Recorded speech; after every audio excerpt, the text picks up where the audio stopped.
Okay, what's up mga call? Andito na tayo sa ating Alan coin slot na universal na pwede 20 pesos. May hinanda na tayo dito. Ganito mag-calibrate. Una, press natin tong dalawa, add minus. Tapos lalabas yung A. Set E kung ilang beses.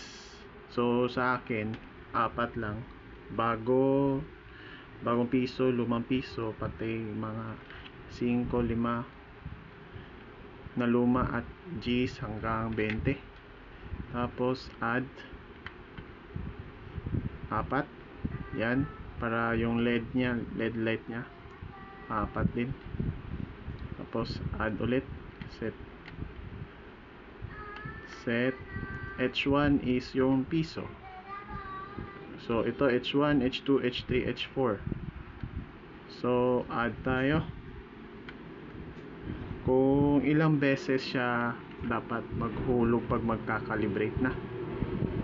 Add lang tayo. So sa akin 10 beses, hindi, ika 20 beses. Tapos set.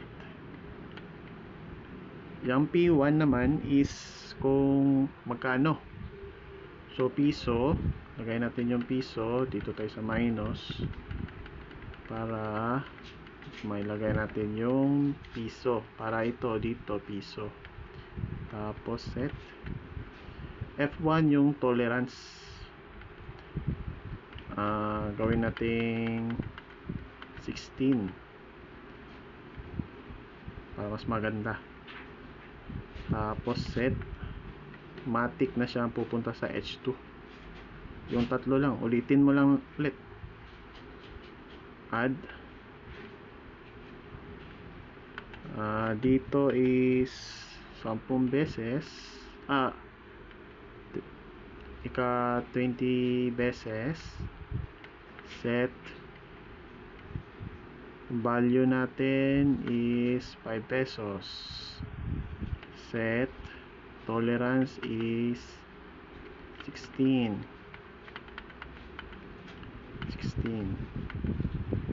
Set. So H3 sa 10 pesos na tayo. Yan, 20 pesos. Set. Ang value is 10 pesos. Set. Tolerance is 16. Set. Tapos H4 is 20 pesos na tayo.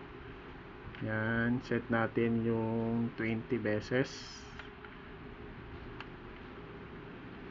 Pag P is coin, so 20 dapat dito. Matic na siya, 20. Set.